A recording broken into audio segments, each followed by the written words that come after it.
안녕하세요.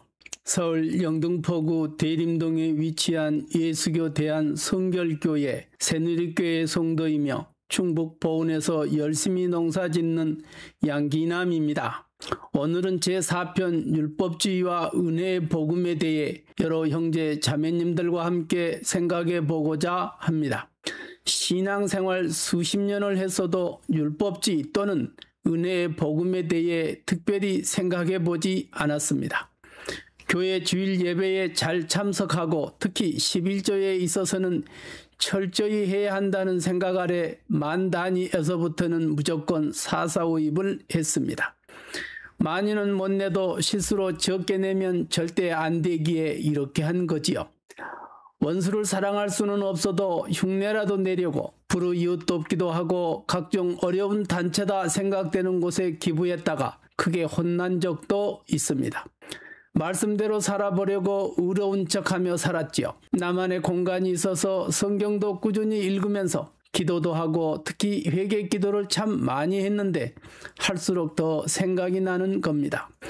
이렇듯 외형적인 노력의 모습은 조금 보였지만 특별히 말씀을 깊이 묵상한다든가 지금 내가 무엇 때문에 교회에 나가고 있는가 하는 근본적인 질문이나 은혜의 진리를 깨닫고 구원받았다는 확신이 없으면서도 당연히 구원받았겠지 생각했습니다.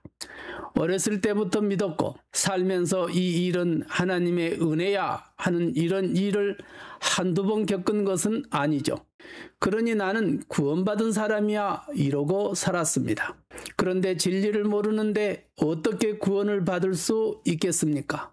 성경의 모든 말씀과 규례 안에 하나님의 구원의 은혜가 숨겨져 있다는 것은 생각도 못해 보았습니다. 여기서 말한 은혜는 무엇일까요? 제3편에서 생각해 보았듯이 하나님의 일방적인 구원의 약속이지요. 말씀에 불순종했으니 죽을 수밖에 없던 우리를 그 언약에 따라 그 죄에 대해 대신 속죄 제물이 되셔서 우리를 살리신다는 그 언약 말입니다. 그래서 구약의 회막이나 성전은 하늘 성전의 모형이고 모든 율법이나 희생 제사도 속죄 제물이 되실 예수님의 그림자 모형인 것입니다.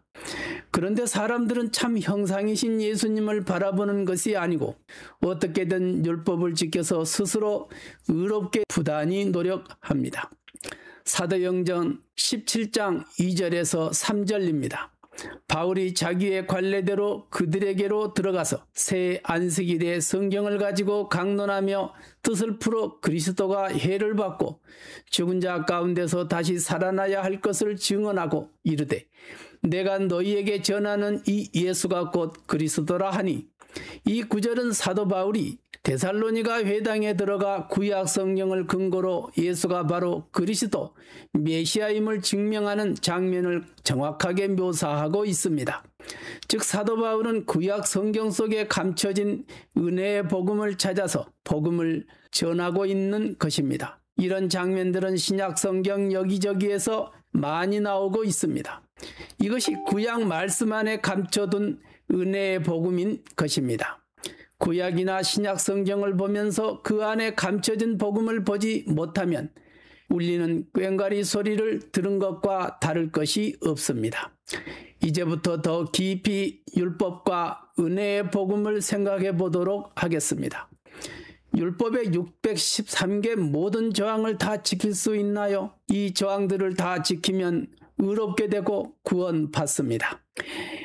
아담에게는 한 가지 조항이 제시되었지만 하나님처럼 되고 싶은 탐욕을 부리다가 죄를 짓고 하나님과 함께할 수 없게 된 것이지요. 기록된 바 의인은 없나니 하나도 없으며 깨달는 자도 없고 하나님을 찾는 자도 없고 다 치우쳐 함께 무익하게 되고 선을 행하는 자는 없나니 하나도 없도다. 이 말씀은 바울 사도가 구약 성경 10편, 14편, 53편 등을 인용하여 모든 인간이 죄 아래 있으며 스스로의 의로움으로는 하나님 앞에 설 수 없음을 강조한 부분입니다. 그러면 율법은 왜 주셨을까요? 성경 특히 신약의 바울 서신 로마서나 갈라디아서는 율법을 주신 목적에 대해 매우 분명하게 설명합니다. 율법은 구원을 주기 위해 주신 것이 아니라 구원이 왜 필요한지를 깨닫게 하기 위해 주셨습니다. 율법에 주신 목적은 크게 세 가지로 요약할 수 있습니다. 첫째, 죄를 깨닫게 하기 위해서입니다. 율법의 가장 핵심적인 목적은 우리가 죄인이라는 사실을 분명하게 드러내는 것입니다.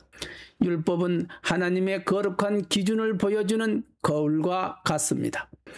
거울이 얼굴의 더러움을 보여주지만 씻어주지는 못하는 것처럼 율법은 무엇이 죄인지를 정의하고 우리가 그 기준에 미치지 못함을 드러냅니다.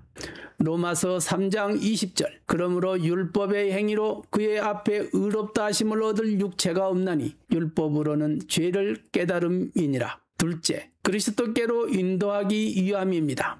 율법을 통해 스스로의 힘으로는 의롭게 될 수 없다는 것을 깨달은 사람은 언약에 따라 우리를 구원해 주겠다는 약속을 기억하고 그리스도를 찾게 됩니다.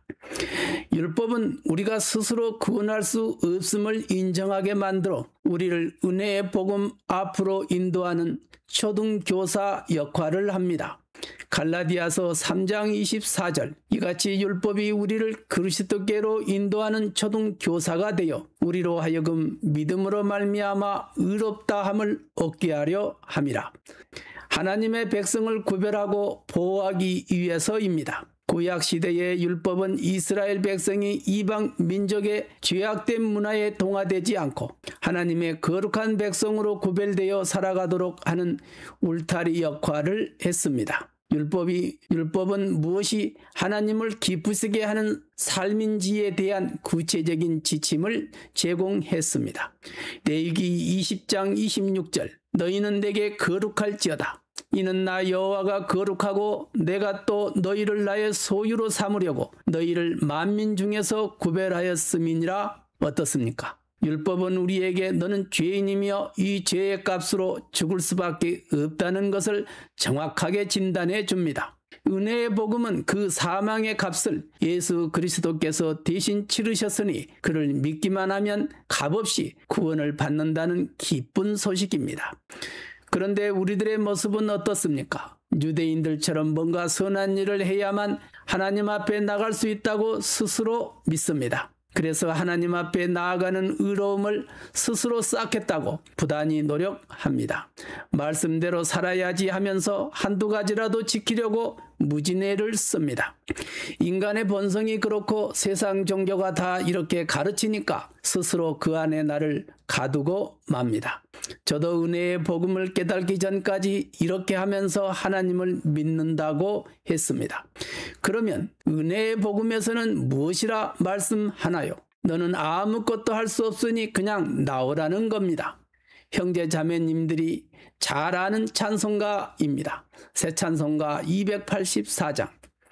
오랫동안 모든 죄 가운데 빠져 더럽기가 한량없던 우리들 아무 공로 없이 구원함을 얻어 하나님의 자녀 지금 되었네. 주의 보혈로서 정결하게 씻겨 죄악에서 떠난 몸이 되었고 세상 근심구름 간 곳 없어지니 하나님의 빛이 영화롭도다.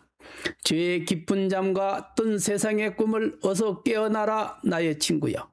은혜 받는 날과 구원 얻을 때가 지금 온 세상에 선포되었네. 주의 그 사랑 한량없도다. 찬송할지어다 예수의 공로. 주의 그 사랑 한량없도다. 찬송할지어다 예수의 공로. 하나님을 알고 예수님을 알고 십자가로 인해 죄사함을 받고 부활을 믿으면 구원받습니다.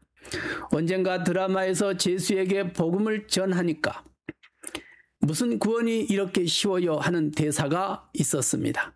맞습니다. 아주 쉬워서 구원이 하나님의 선물이라고 합니다. 선물은 조건 없이 그냥 주는 것입니다. 그런데 하나님은 우리의 어떤 것을 볼까요? 거짓된 우리의 입술의 고백을 믿으실까요? 아니면 진실한 마음의 중심을 볼까요? 거짓된 마음의 눈으로 의로운 척 고백하는 우리의 모습을 인정하실까요? 은혜의 복음을 듣고도 확신하지 못하고 율법적인 가르침에도 아멘 하면서 두 길을 가는 우리를 어떻게 생각하실까요? 믿음은 십자가에서 예수님과 함께 죽는 것입니다. 세상에 대해 나를 십자가에 못 박는 것입니다. 두 마음을 품고 주여 나를 구원하소서 한다면 이런 나를 구원하실까요? 갈라디아서 2장 20절 내가 그리스도와 함께 십자가에 못 박혔나니 그런즉 이제는 내가 사는 것이 아니요 오직 내 안에 그리스도께서 사시는 것이라. 이제 내가 육체 가운데 사는 것은 나를 사랑하사 나를 위하여 자기 자신을 버리신 하나님의 아들을 믿는 믿음 안에서 사는 것이라. 이런 성경 말씀을 들으면서도 은혜의 복음을 확신하지 못하고 그동안 행해왔던 율법적인 행위들을 가감히 버리지 못한다면 심판날에 예수님의 왼편 염소들이 받는 처우를 받지 않을까요? 사랑하는 형제자매 여러분, 오늘은 율법과 은혜의 복음에 대해 생각해 보았습니다. 한국교회가 성장주의로 가면서 교인 숫자가 성공의 잣대가 되는 탐욕스러운 사람들에게는 율법주의가 꼭 필요했을지도 모릅니다. 하지만 결과는 어떻습니까? 다음 세대의 단절이 보이지 않습니까? 은혜의 복음이 선포되지 않으니까 이단들이 설치지 않습니까? 말씀의 반석 위에 놓이지 못해 이단들의 교리에 녹아들지 않습니까? 나 자신을 지키기 위해서도 은혜의 복음이 있는 성경으로 돌아가야 합니다. 그럼 다음 시간에 뵙겠습니다.